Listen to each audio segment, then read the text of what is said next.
TRS నేతలపై కవిత సంచలన వ్యాఖ్యలు. సంతోష్ రావు, హరీష్ రావు వల్లే కేసీఆర్ కు అవినీతి మరక అంటూ మండిపాటు. వైసీపీకి చంద్రబాబు ఓపెన్ ఛాలెంజ్. దమ్ముంటే అసెంబ్లీకి రండి, తెలుసుకుందామంటూ సవాల్.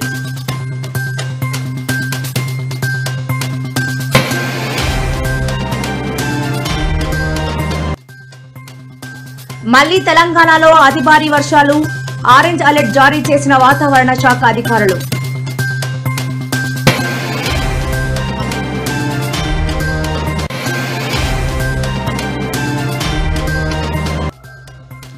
జత్వానీ కేసులో ఉన్న శ్రద్ధ సుగాలి ప్రీతి కేసుపై ఉండదా అంటూ మండిపడ్డ వరద కళ్యాణి.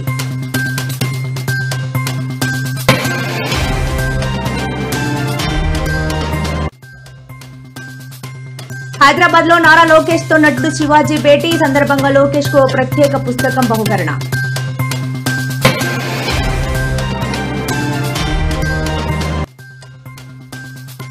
ఆఫ్ఘనిస్తాన్ లో 6.0 తీవ్రతతో భారీ భూకంపం. 800 మందికి పైగా మృతి, 2500 మందికి గాయాలు.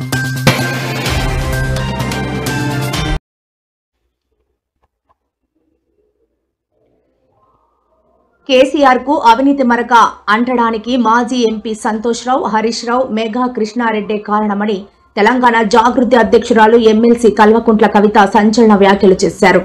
కేసీఆర్ తెలంగాణ ప్రజల కోసం, నీళ్ల కోసం ఆలోచిస్తుంటే వీళ్లు సొంత వనరులు, ఆస్తులు పెంచుకోవడం కోసం ఆలోచన చేశారని, ఇవాళ మీ వల్ల తెలంగాణ ఉద్యమంతో సంబంధం లేని రేవంత్ రెడ్డి కేసీఆర్ పై సీబీఐ ఎంక్వైరీ వేయించే పరిస్థితి వచ్చిందని అన్నారు. అమెరికా పర్యటన ముగించుకుని హైదరాబాద్ కు తిరిగి వచ్చిన కవిత మీడియాతో మాట్లాడారు.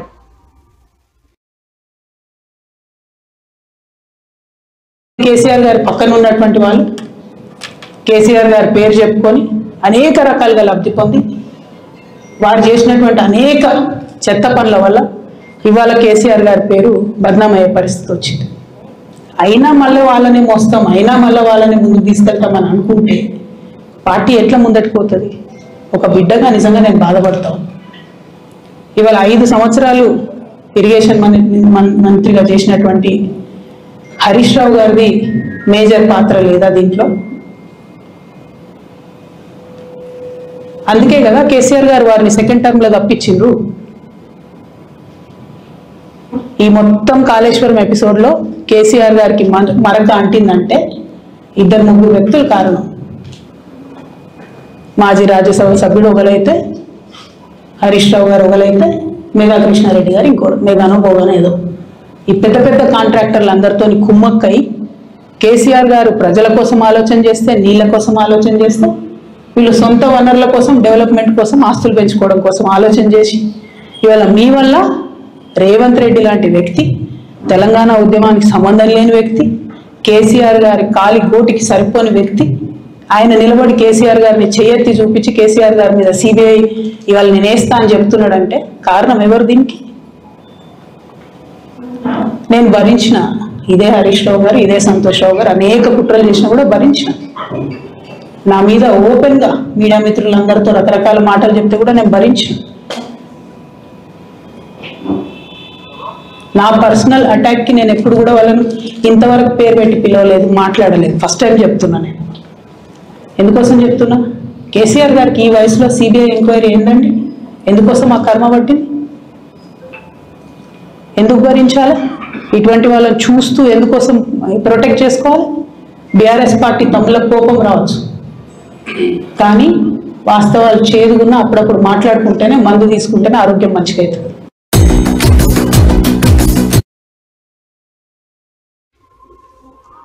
ఎన్నికల ముందు సిద్ధం సిద్ధమని నినాదాలు చేసిన వారికి నేను సూటిగా సవాల్ విసురుతున్నాను. దమ్ముంటే అసెంబ్లీకి రండి, ఎవరిది విధ్వంసమో ఎవరిది అభివృద్ధో తెలుసుకుందామంటూ ముఖ్యమంత్రి చంద్రబాబు వైసీపీకి బహిరంగ సవాల్ విసిరారు. రాజంపేట నియోజకవర్గంలోని బోయినపల్లిలో సోమవారం జరిగిన ప్రజావేదిక సభలో ఆయన ప్రశ్నిస్తూ గత 5 ఏళ్ల పాలనపై చర్చకు తాను సిద్ధంగా ఉన్నానని, వైసీపీ నేతలు సిద్ధమేనా అని ప్రశ్నించారు. ఈ సవాల్ ప్రస్తుతం రాష్ట్ర రాజకీయాల్లో తీవ్ర చర్చనీయాంశంగా మారింది. ఆధారపడేది కేవలం దేవుడి దయ మీద, మీ చల్లని ఆశీస్సుల మీద మాత్రమే మీ బిడ్డ ఆధారపడతాడు. అందుకే మీ బిడ్డకు భయం లేదు. అందుకే మీ బిడ్డ 175కు 175 నియోజకవర్గాలు టార్గెట్ అని చెప్పి అడుగులు ముందుకు వేస్తున్నాడు. చెప్తున్నా, చంద్రబాబు గాని దత్తపుత్రుడు గాని సవాల్ విసురుతున్నా, ధైర్యం ఉందా? 175 నియోజకవర్గాలకు 175 నియోజకవర్గాలు పోటీ చేసి గెలిచే ధైర్యం లేకుండా అని చెప్పి సవాల్ విసురుతున్నా.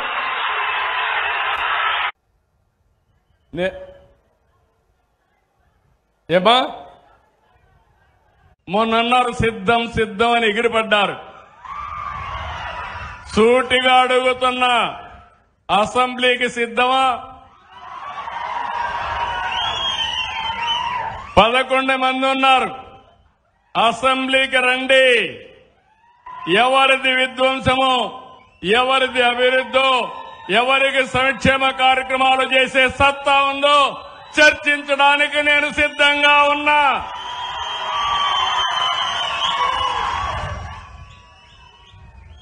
సూపర్ 6 మీద అవాకులు చవాకులు వాళ్తున్నారు. నేను అడుగుతున్నా, అసెంబ్లీకి రండి. ఎవరికి ఏ నిమిషంలో ఎక్కడిచ్చామో సమాధానం చెప్పే ధైర్యం సత్తా ఈ ప్రభుత్వానికి ఉందని చెప్పి కూడా నేను మీకు తెలియజేస్తున్నా. ఏమా నలుగురమ్మా, 4 ఆడబిడ్డలమా తల్లికి 60,000 అంటే 8,000 తగ్గించి 52,000 ఇచ్చాం. అవునా తల్లి? 52,000 ఇచ్చాం మా ఆడబిడ్డకి.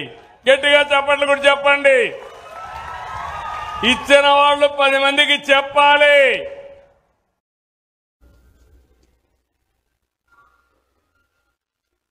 బీఆర్ఎస్ పార్టీ శ్రేణులలో వర్కింగ్ ప్రెసిడెంట్ కేటీఆర్ టెలికాన్ఫరెన్స్ నిర్వహించారు. ఈ సందర్భంగా కేటీఆర్ మాట్లాడుతూ కాళేశ్వరంపై కాంగ్రెస్ పార్టీ కుట్ర చేస్తున్నదని ఆరోపించారు. తెలంగాణ వరప్రదాయిని కాళేశ్వరం ప్రాజెక్టును శాశ్వతంగా మూసేసి నదీ జలాలను ఆంధ్రాకు తరలించేందుకు రేవంత్ కుట్ర పన్నుతున్నారని మండిపడ్డారు. బీజేపీ టు కాంగ్రెస్ కలిసి చేస్తున్న ఈ కుట్రలను ఎదుర్కోవాలని పిలుపునిచ్చారు. ఇది కేసీఆర్ పై చేస్తున్న కుట్ర మాత్రమే కాదని తెలంగాణ నదీ జలాలను పక్క రాష్ట్రాలకు తరలించి కాళేశ్వరాన్ని ఎండబెట్టే ప్రయత్నంలో భాగంగానే జరుగుతున్నదని తెలిపారు. అయితే జిల్లాల వారీగా నియోజకవర్గాల వారీగా సదస్సులు పెట్టి కాళేశ్వరం విషయంలో జరుగుతున్న కుట్రను, కాళేశ్వరాన్ని కూలగొట్టాలి, అవసరమైతే కిందికి బనకచెర్లకు నీళ్లు పంపించడానికి, చంద్రబాబు గారికి వత్తాసు పలకడానికి, కిందికి బనకచెర్లకు నీళ్లు పంపడానికి, మేడిగడ్డను అవసరమైతే ఆ రోజుల్లో ఏదో చేసినట్టుగానే మళ్లీ ఏదన్నా చేయాలనే కుట్ర ఏదైతే ఉన్నదో, కాళేశ్వరాన్ని కాపాడుకోవడానికి అవసరమైతే తిరిగి ఒక ఉద్యమం చేయడానికి కూడా బీఆర్ఎస్ పార్టీ వెనుకకి పోదు. తప్పకుండా మా పార్టీలో చర్చించి నిర్ణయం తీసుకుంటామని తెలియజేస్తూ, ప్రపంచంలోనే అతిపెద్దదైన లిఫ్ట్ ఇరిగేషన్ ప్రాజెక్టు కాళేశ్వరాన్ని నిర్మాణం చేసిన విషయం మీకు తెలుసు. ఇవాళ కాళేశ్వరాన్ని బదనాం చేస్తే కేసీఆర్ గారిని, బీఆర్ఎస్ ను బదనాం చేయాలనే ఒక ఆలోచన, ఒక కుత్సితమైన కుట్ర తప్ప ఆ రిపోర్ట్లో ఏది కూడా లేదు. వాస్తవానికి ప్రజల ముందు అన్ని కూడా ఉన్నాయి. 50 ఏళ్లలో కాంగ్రెస్ ఏం చేసింది సాగునీటి రంగంలో, 10 ఏళ్లలో టీఆర్ఎస్ ఏం చేసింది రైతుల అనుభవంలో ఉంది, ప్రజల అనుభవంలో ఉంది అనే విషయాలు కూడా పెద్దలు హరీష్ రావు గారు చాలా వివరంగా చెప్పారు. నేను దాని జోలికి పోను. కానీ ఒకటి మాత్రం పక్కా, ఈ రోజు ఇక్కడ ఈ కాంగ్రెస్ ప్రభుత్వం ఏ రిపోర్ట్ అయితే పెట్టిందో అది గోష్ రిపోర్ట్ కాదు, ట్రాష్ రిపోర్ట్.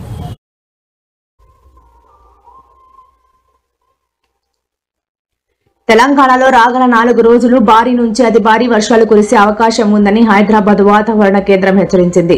ఈ క్రమంలో ఆయా జిల్లాలకు ఆరెంజ్ అలర్ట్ జారీ చేసింది. ఈ శూన్య బంగాళాఖాతంలో ఉపరితల ఆవర్తనం సగటున సముద్ర మట్టానికి 5.8 కిలోమీటర్ల ఎత్తు వరకు విస్తరించి ఉందని, ఎత్తుకు వెళ్లే కొద్దీ నైరుతి వైపునకు వంగి ఉందని, దాని ప్రభావంతో రాబోయే 24 గంటల్లో ఉత్తర బంగాళాఖాతంలో అల్పపీడనం ఏర్పడే అవకాశం ఉందని పేర్కొంది.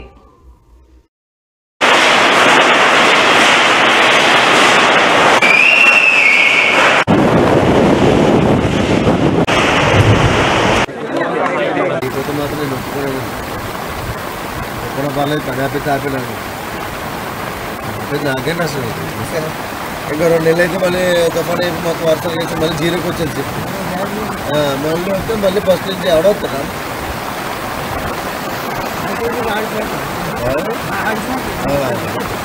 వాళ్ళు ఎవరు తెలిసింది ఎవడొచ్చినట్టు అది వచ్చేటప్పుడు సపోల్డింగ్ అడుగుతారు సపోల్డింగ్ అడుగుతారు మనిషి మీద సపోల్డింగ్ కడతారు కదా ఇంటికి 10 ఇంటికి ఇంటికి కడతారు 15 రోజులకి 4 రోజులకి ఇంటికి తెలుసుకో పెయిన్ లేదు.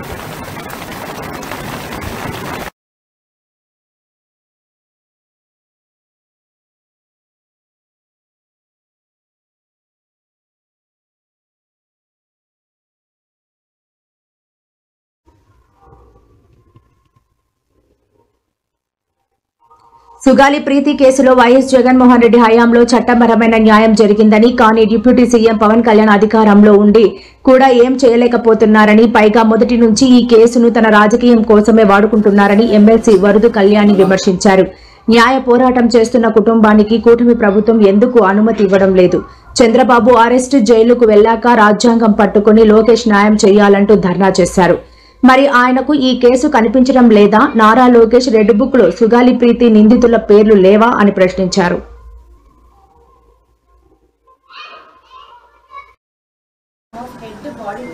అంటే లైవ్ లో ఉన్న స్పర్మ్ దొరికింది.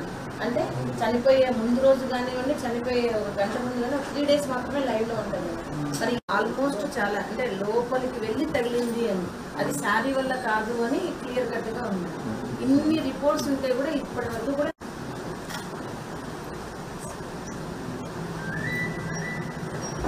ఏది రిపోర్ట్ లేకుండా మాట్లాడడం లేదు మేడం. అన్ని కేసు అట్లా ఉంటే మొత్తం వేరే తీసుకెళ్ళాలి మేడం. ఫోక్సో మన పాప కేసులో ఫోక్సో యాక్ట్ ఉంది మేడం. చిన్నపిల్ల కాబట్టి 14 years కాబట్టి ఫోక్సో యాక్ట్ తీసేసారు మేడం. తర్వాత మోటార్ కేసు తీసేసారు ఉంది అన్నట్టుగా చేశారు మేడం. అది డిప్యూటీ సీఎం చెప్తున్నారు కదా, చెప్పండి. పవన్ కళ్యాణ్ గారు ఏం చెప్తున్నారు కూడా నాకు ఇంతవరకు ఇంకా 3 సార్లు తిన్నా కూడా క్లారిటీ రావట్లేదు. అసలు దోషులు ఉంటే శిక్షించండి అంటారు, దోషులు లేకుండానే ఎఫ్ఐఆర్ అయింది, దోషులు లేకుంటే నేను ఇంతవరకు పోరాడినాను, దోషులు లేకుంటే పాపను ఎవరు చంపుతారు మేడం? మరి ఈయననే ఇంకా సర్టిఫికేట్ ఇచ్చేస్తున్నట్టు వాళ్ళకి దోషులు ఉంటే శిక్షించాలి అంటే ఎంతవరకు నేను అంటే నేను చేసిన ఈ 8 ఏళ్ల పోరాటం వృధా చేయడానికి మా మాటలు అనేది ఇప్పుడు క్లారిటీ చెప్పాలండి. ఏదైనా కానీ సగం చెప్పగలుగుతున్నాం. ఇప్పుడు ఆయన నారాయణ కరెక్ట్ చెప్పాలి, ఇట్లా ఇట్లా సగం సగం చెప్పేసి చేస్తారని మిగతా. పవన్ కళ్యాణ్ గారు అయితే తీసుకుంటే మహిళల మీద ఎవరైనా చేస్తే తోలు తీస్తాం, తాట తీస్తామని చెప్తూ ఉన్నారు. ఇప్పుడు సుగాలి ప్రీతి కేసు విషయమే తీసుకుంటే ఎంత దారుణంగా పవన్ కళ్యాణ్ గారు వ్యవహరిస్తున్నారు. నిజంగా చాలా బాధ అనిపిస్తూ ఉంది. అసలు ఈ రాష్ట్రంలో ఉన్న మహిళలందరూ కూడా ఈ సుగాలి ప్రీతి కేసు విషయంలో పవన్ కళ్యాణ్ గారు చేసిన రాజకీయం చూసి ఈ రోజు అతని మీద రగిలిపోతూ ఉండే పరిస్థితి మనం చూస్తూ ఉన్నాం. అసలు ఈ సంఘటన ఎప్పుడు జరిగింది? ఇదే కూటమి అధికారంలో ఉన్న 2014 నుంచి 19 మధ్య కాలంలో 2017 ఆగస్టు 19న జరిగింది. అప్పుడు వాళ్ళకి ఏ న్యాయము చేయలేదు. జగన్మోహన్ రెడ్డి గారు వాళ్ళకి మాట ఇచ్చి అధికారంలోకి వచ్చాక వాళ్ళ కుటుంబానికి అండగా నిలబడి జాబ్ ఇవ్వడం జరిగింది, భూమి ఇచ్చారు ఆ కుటుంబానికి, అలాగే ఆర్థిక సహాయం చేయడం జరిగింది. పవన్ కళ్యాణ్ గారు దాన్ని రాజకీయం చేస్తూ ఆ రోజుల్లో ఎంతగా రాజకీయ బెనిఫిట్ పొందడం కోసం, దాని ద్వారా రాజకీయ లబ్ధి పొందడం కోసం ఆ కేసుని మొదటి ప్రాధాన్యత కేసుగా మేము తీసుకుంటాం కూటమి అధికారంలోకి వచ్చాక అని చెప్పారు. ఇప్పుడు తీసుకుంటే కూటమి అధికారంలోకి వచ్చి 19 నెలలు అయింది. మరి ఎందుకు మీరు ప్రథమ ప్రాధాన్యత కేసుగా దాన్ని తీసుకోలేదు? జగనన్న ఆ రోజు సిబిఐ ఎంక్వైరీకి రెఫర్ చేయడం జరిగింది. మరి మీ కూటమి అధికారంలోకి వచ్చాక ఇప్పుడు ఆ సిబిఐ వాళ్ళు వెనక్కి వెళ్ళిపోతామని మొన్న చెప్పడం జరిగింది. పవన్ కళ్యాణ్ గారు అయితే తీసుకుంటే ఖైదీలే వాళ్ళ తాలూకా సాక్ష్యాలేమో తారుమారు చేసేశారని. మరి ఉపరాష్ట్రపతిగా తెలుగు వ్యక్తిని గెలిపించుకునే అవకాశం వచ్చిందని తెలంగాణ ముఖ్యమంత్రి రేవంత్ రెడ్డి అన్నారు. ఈ మేరకు మద్దతు ఇవ్వాలని తెలుగు రాష్ట్రాల రాజకీయ ప్రముఖులకు ఆయన విజ్ఞప్తి చేశారు. ఆంధ్రప్రదేశ్ ముఖ్యమంత్రి చంద్రబాబు, ఏపీ ముఖ్యమంత్రి పవన్ కళ్యాణ్, మాజీ ముఖ్యమంత్రులు కేసీఆర్, జగన్, మజ్లిస్ పార్టీ అధినేత అసదుద్దీన్ వైవోసీలకు విజ్ఞప్తి చేశారు. రాజకీయంగా ఉన్న భిన్నాభిప్రాయాలను పక్కన పెట్టి సుదర్శన్ రెడ్డికి మద్దతు ఇవ్వాలి అని రేవంత్ రెడ్డి విజ్ఞప్తి చేశారు. కొన్ని అంశాలు ప్రస్తావిస్తున్నారు. జస్టిస్ సుదర్శన్ రెడ్డి గారు నక్సలైట్లను జాతీయ స్థాయి నాయకత్వం మాట్లాడుతుంది. ఇక్కడ ఉన్న వాళ్ళు చిన్న చిన్న కారణాలు ఎత్తుకుతున్నారు. నేను ఒకే సూచన చేస్తున్నా, ఎన్నికలు, రాజకీయాలు, వివాదాలు మనం ఎప్పుడైనా మాట్లాడుకోవచ్చు. మన తెలుగువాడు, మనవాడు, రాజ్యాంగ నిపుణుడికి ఒక అవకాశం వచ్చింది. జాతీయ స్థాయిలో మనం ప్రతిష్ట కోల్పోతున్న సందర్భంగా తెలుగు వాళ్ళ యొక్క గౌరవాన్ని, ప్రతిష్టను పెంచే సందర్భంలో జస్టిస్ సుదర్శన్ రెడ్డి గారు అభ్యర్థిగా రావడము, మనందరం ఏకతాటి మీదకి వచ్చి రాజకీయాలను, మన మధ్యలో ఉన్న భిన్న అభిప్రాయాలను పక్కన పెట్టి జస్టిస్ సుదర్శన్ రెడ్డి గారికి అండగా నిలబడాలి అని చెప్పి నేను ఈ వేదిక మీద నుంచి విజ్ఞప్తి చేస్తున్నా. ప్రధానంగా చంద్రబాబు నాయుడు గారు, పవన్ కళ్యాణ్ గారు, వైఎస్ జగన్మోహన్ రెడ్డి గారు, చంద్రశేఖరరావు గారు, అసదుద్దీన్ ఓవైసీ గారు, వీళ్ళందరికీ పార్టీ నాయకులకు విజ్ఞప్తి చేయడమే కాకుండా 42 మంది లోక్సభ సభ్యులు, 18 మంది రాజ్యసభ సభ్యులకు కూడా వ్యక్తిగతంగా నేను విజ్ఞప్తి చేస్తున్నా, మీరందరూ ఆత్మ ప్రబోధానుసారము ఓటేయండి. ఈ దేశంలో హిందీ భాషను అత్యధిక జనాభా మాట్లాడితే ద్వితీయ స్థానంలో తెలుగు భాష ఉన్నది. జాతీయ స్థాయిలో తెలుగు భాష 2వ స్థానంలో ఉన్నప్పుడు జాతీయ రాజకీయాలలో తెలుగు వాళ్ళ యొక్క ప్రాధాన్యత కూడా పెరగాలి. దానికి జస్టిస్ సుదర్శన్ రెడ్డి గారు ఉపరాష్ట్రపతిగా ఎన్నికైతే మన ప్రతిష్ట, మన గౌరవము ఢిల్లీ స్థాయిలో పెరుగుతుంది. కాబట్టి రాజకీయాలకు అతీతంగా ఇప్పుడు దేశంలో జరుగుతున్న పరిణామాలు, ఒకవైపు 18 సంవత్సరాల యువకులకే ఓటు హక్కు ఇచ్చిన రాజీవ్ గాంధీ ఆలోచన విధానం ఒకవైపు ఉంటే, అసలు మాకు వ్యతిరేకంగా ఓట్లు వేస్తారంటే ఆ ఓట్ల చోరీకి పాల్పడతామని ఓట్ చోరీ కార్యక్రమంతో ఎన్నికల్లో నెగ్గాలని ఇంకొక వైపు నుంచి ప్రయత్నం చేస్తున్నారు. టాలీవుడ్ నటుడు శివాజీ సోమవారం నాడు ఏపీ మంత్రి నారా లోకేష్ ను కలిశారు. హైదరాబాద్ లోని లోకేష్ నివాసంలో ఈ సమావేశం జరిగింది. ఈ భేటీ అనంతరం లోకేష్ నాయకత్వ పటిమ, దార్శనికతపై శివాజీ ప్రశంసలు కురిపించారు. ఆయన నాయకత్వం తనకు ఎంతో స్ఫూర్తినిచ్చిందని తెలిపారు. ఈ భేటీకి సంబంధించిన వివరాలను శివాజీ సోషల్ మీడియా ద్వారా పంచుకున్నారు. నారా లోకేష్ గారిని ఆయన నివాసంలో కలవడం చాలా సంతోషంగా ఉంది.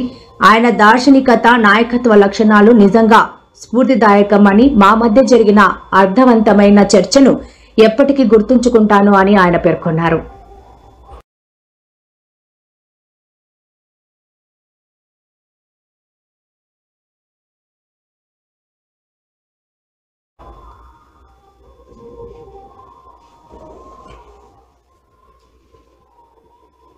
పవన్ కళ్యాణ్ మంత్రి నాదెండ్ల మనోహర్ పై మాజీ మంత్రి పెర్ని నాని సెటైరికల్ కామెంట్స్ చేశారు. టీడీపీ అంతర్జాతీయ పార్టీ, జనసేన జాతీయ పార్టీ అని ఎద్దేవా చేశారు. ఎన్నికల్లో సుగాలి ప్రీతి పేరును పవన్ రాజకీయంగా వాడుకున్నారని ఆగ్రహం వ్యక్తం చేశారు.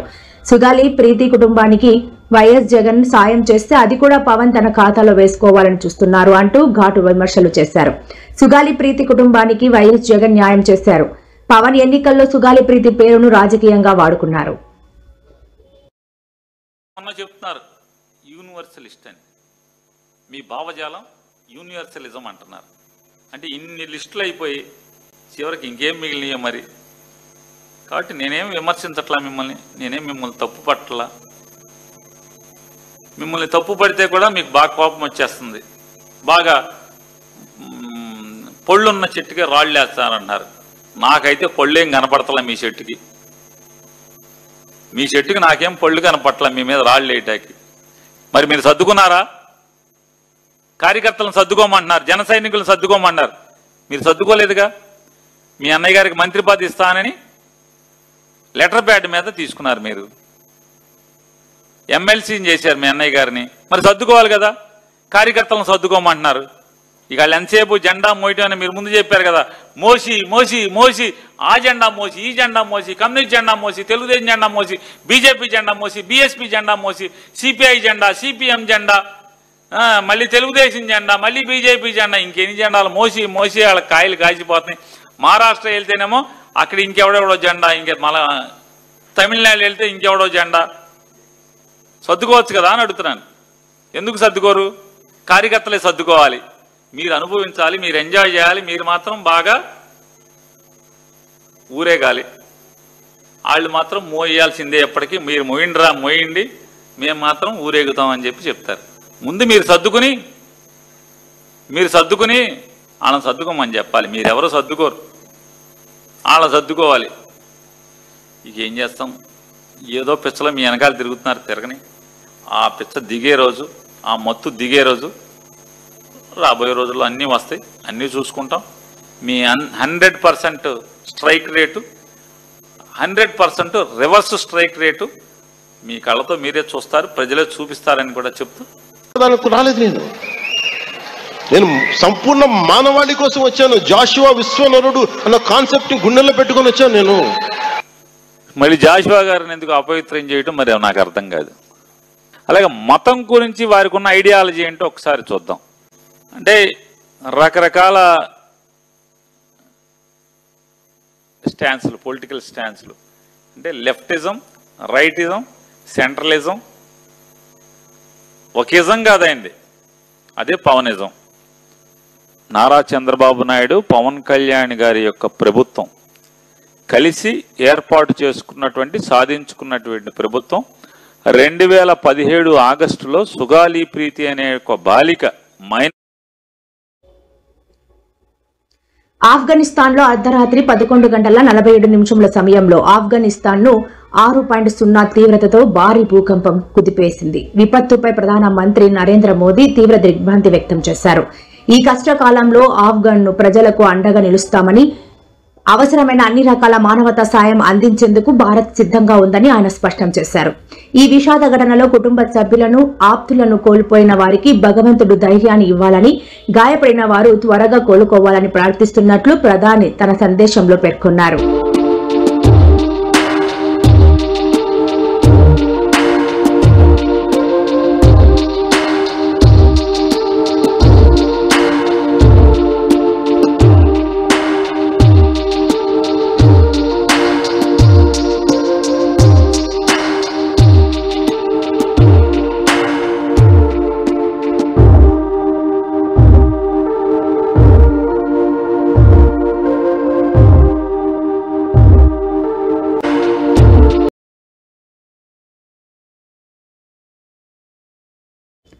నగరంలో పిల్లలను కిడ్నాప్ చేస్తున్న ముఠాకు చెందిన నలుగురిని చందానగర్ పోలీసులు అరెస్ట్ చేశారు. ఈ కేసుకు సంబంధించిన వివరాలను మాదాపూర్ డీసీపీ వినీత్ మీడియాకు వెల్లడించారు. ఈ ముఠా చిన్న పిల్లలను కిడ్నాప్ చేసి విక్రయిస్తున్నట్లు గుర్తించామని చెప్పారు.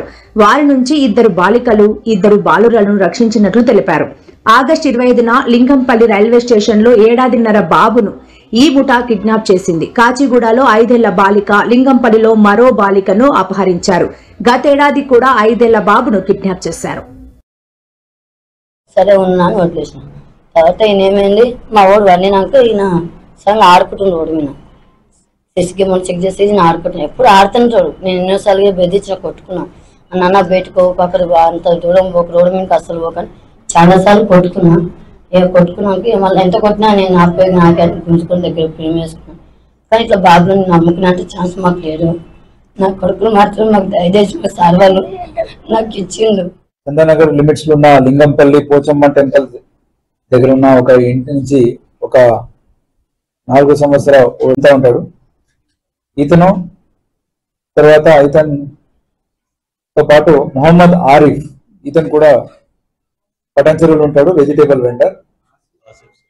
మొహమ్మద్ ఆసిఫ్ అండ్ వీళ్ళిద్దరు కలిపి ఈ పిల్లల్ని మిసెస్ రిజ్వానా అని సిద్దిపేటలో ఒక నర్సింగ్ హోమ్ ఉంది, BAMS ఆన్లైన్లో ఢిల్లీ యూనివర్సిటీ నుంచి చేసినట్టు ఆమె చెప్తుంది. ఫర్దర్ వెరిఫికేషన్ చేస్తున్నాము. ఈమె అమ్మేసి అక్కడి నుంచి పిల్లలు లేని ఫాదర్ మదర్కి అమ్మడం జరుగుతుంది. దీంతో పాటు నరసింహారెడ్డి అనే అతను కూడా ఈ చిలుకూరి రాజుతో పాటు ఈ నేరల్లో పాల్గొన్నాడు. ఇట్లా ఈ మూటాన్ని మనం పట్టుకున్నాక 6 పిల్లల్ని మనం రెస్క్యూ చేయడం జరిగింది. అలాగే మీ మిసెస్ రిజ్వానా నర్సింగ్ హోమ్ లో ఇంకా ఎన్ని చేశారో దాని మీద కూడా సపరేట్ టీమ్ లో పెట్టి ఇన్వెస్టిగేషన్ కూడా చేస్తున్నాము. ఈ ఎంటైర్ ఆపరేషన్స్ ని మన ఏసీపీ మియాపూర్ వాళ్ళ సూపర్విజన్ లో SHO చందానగర్ అలాగే DI చందానగర్ దగ్గర ఉండి 3 days లోనే ఆ